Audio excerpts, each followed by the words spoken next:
నా పెదవులు పలికిన మొక్కుబడులు, నా నోరు వచించిన మొక్కుబడులు నేను నీకు చెల్లించదను. పొట్టేలను ధూపమును క్రొవ్విన పొట్టేలను తీసుకొని నీకు దహన బలులను అర్పించదను.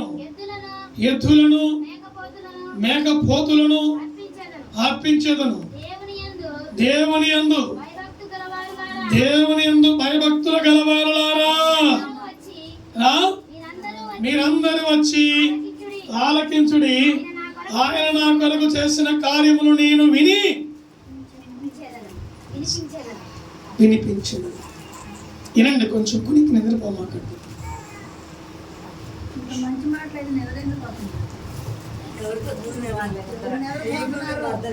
ఇప్పుడు ఈ మొక్కుబడి నేను చెబుతానండి అమ్మలారా, తల్లులారా వినండి. ఇటు నాకు శ్రమ కలిగినప్పుడు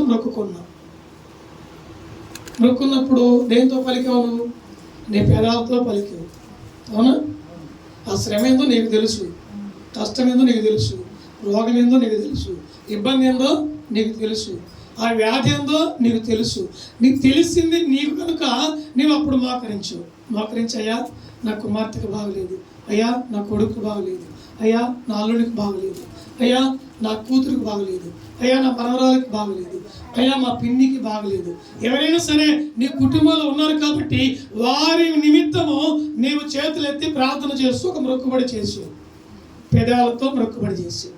నీ నోరు వచించిన పదము ఎక్కడి నుంచి వచ్చింది? వచించిన పదము దేవునితో, ప్రభా ఈ మొక్కుబడి చేస్తున్నాను, నాకు క్షేమమే నాయన అన్నావు. అంతటితో ఆగావా? ఆగలేదే. ఏమన్నావు? పొట్టేలను కోస్తాను, క్రొవ్విన పొట్టేలను కోస్తాను, కోడె దూడల్ని అర్పిస్తానన్నావు, కొంత సొమ్ము అర్పిస్తానన్నావు.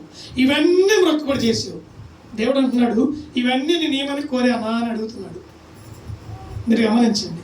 నీకు శ్రమ కలిగినప్పుడు, రోగం వచ్చినప్పుడు, ఇబ్బంది వచ్చినప్పుడు నీవు పెదవులతో నీవు నాకు మొక్కుబడి చేశావు, నీ నోటితో వచ్చిన మాటతో వచించావు. ఆ వచించిన పదమే నీవు మొక్కుబడి చేసుకున్నావు. నేను ఆలోచించాను, ఆమె నాకు ఆరోగ్యం ఇచ్చాను, క్షేమం ఇచ్చాను, ఓకే రైట్ అయిపోయింది.